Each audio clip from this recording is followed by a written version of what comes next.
சங்கீதம் 111. அல்லேலூயா. செம்மையானவர்களுடைய சங்கத்திலும் சபையிலும் கர்த்தரின் முழு இருதயத்தோடும் துதிப்பேன்.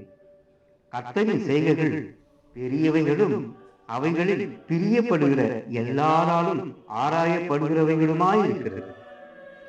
அவருடைய செயல் மகிமையும் மகத்துவமும் உள்ளது. அவருடைய நீதி என்றென்றைக்கும் நிற்கும்.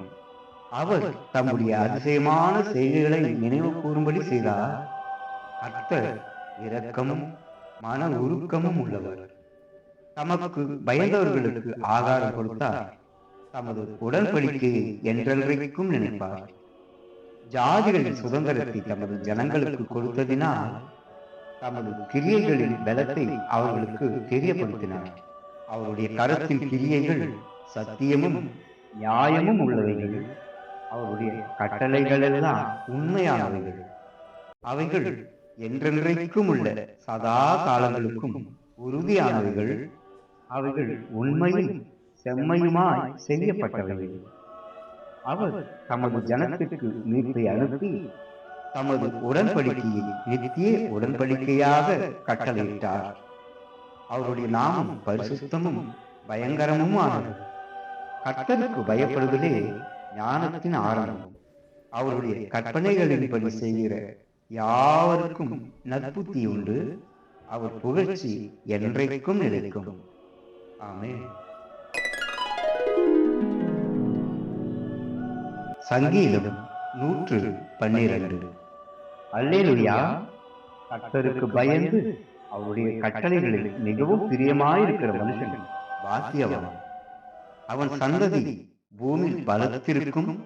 செம்மையானவர்களின் வம்சம் ஆசீர்வதிக்கப்படும். ஆஸ்தியும் ஐஸ்வர்யமும் அவன் வீட்டில் இருக்கும். அவனுடைய நீதி என்றைக்கும் இருக்கும். செம்மையானவர்களுக்கு இருளிலே வெளிச்சம் உதிக்கும். அவன் இரக்கமும் மன உருக்கமும் நீதியும் உள்ளவன். இறங்கி கடன் கொடுத்து தன் காரியங்களை நியாயமானபடி நடப்பிக்கிற மனுஷன் பாக்கியவான். அவன் என்றென்றைக்கும் அசைக்கப்படாதிருப்பான். நீதிமான் நித்திய கீர்த்தியுள்ளவன். துர்ச்செய்தியை கேட்கிறதினால் பயப்படான். அவன் இருதயம் கர்த்தரை நம்பி திடனாயிருக்கும். அவன் இருதயம் உறுதியாயிருக்கும். அவன் தன் சத்துருக்களில் சரிக்கட்டுதலை காண மட்டும் பயப்படாதிருப்பான். வாரி இறைத்தான், ஏழைகளுக்கு கொடுத்தான். அவனுடைய நீதி என்றென்றைக்கும் நிற்கும். அவன் கொம்பு மகிமையாய் உயர்த்தப்படும். துன்மார்க்கன் அதை கண்டு மனமடிவாகி தன் பற்களை கடித்து கரைந்து போவான். துன்மார்க்கருடைய ஆசை அழியும். ஆமென். சங்கீதம் 113. அல்லேலூயா. கர்த்தருடைய ஊழியக்காரர்கள் துதியுங்கள். கர்த்தருடைய நாமத்தை துதியுங்கள். இது முதல் என்றென்றைக்கும் கர்த்தருடைய நாமம் ஸ்தோத்தரிக்கப்படத்தக்கது. சூரியன் உதிக்கும் திசை தொடங்கி அது அஸ்தமிக்கும் திசை மட்டும் கர்த்தருடைய நாமம் துதிக்கப்படுவதால் கர்த்தர் எல்லா ஜாதிகளிலும் உயர்ந்தவர். அவருடைய மகிமை வானங்களுக்கு மேலானது. உன்னதங்களில் வாசம் பண்ணுகிற நம்முடைய தேவனாகிய கர்த்தருக்கு சமமானவர் யார்? அவர் வானத்திலும் பூமியில் உள்ளவைகளை பார்க்கும்படி தம்மை தாழ்த்துகிறார். அவர் சிறியவனை புழுதியிலிருந்து தூக்கிவிடுகிறார். எளியவனை குப்பையிலிருந்து உயர்த்துகிறார். அவனை பிரபுக்களோடும் தமது ஜனத்தின் அதிபதிகளோடும் உட்கார பண்ணுகிறார். மலடியை சந்தோஷமான பிள்ளை காட்சியாக்கி வீட்டிலே குடியிருக்க பண்ணுகிறார். அல்லேலூயா. சங்கீதம் 114. இஸ்ரவேல் எகிப்திலும் யாக்கோபின் குடும்பம் அந்நிய பாஷைக்காரரான ஜனத்திலுமிருந்து புறப்பட்ட போது யூதா அவருக்கு பரிசுத்த ஸ்தானமும் இஸ்ரவேல் அவருக்கு ராஜமும் ஆயிற்று. கடல் கண்டு விலகி ஓடிற்று.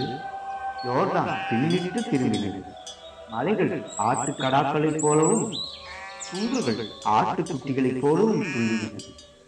கடலே, நீ விலகி ஓடுகிறதற்கும் யோர்தானில் நீ பின்னிட்டு திரும்புகிறதற்கும், மலைகளே, நீங்கள் ஆட்டுக்கடாக்களைப் போலவும் குன்றுகளே, நீங்கள் ஆட்டுக்குட்டிகளைப் போலவும் துள்ளுகிறதற்கும் உங்களுக்கு என்ன வந்தது? பூமியே, நீ ஆண்டவருக்கு முன்பாகவும் யாக்கோபுடைய தேவனுக்கு முன்பாகவும் அதிரு.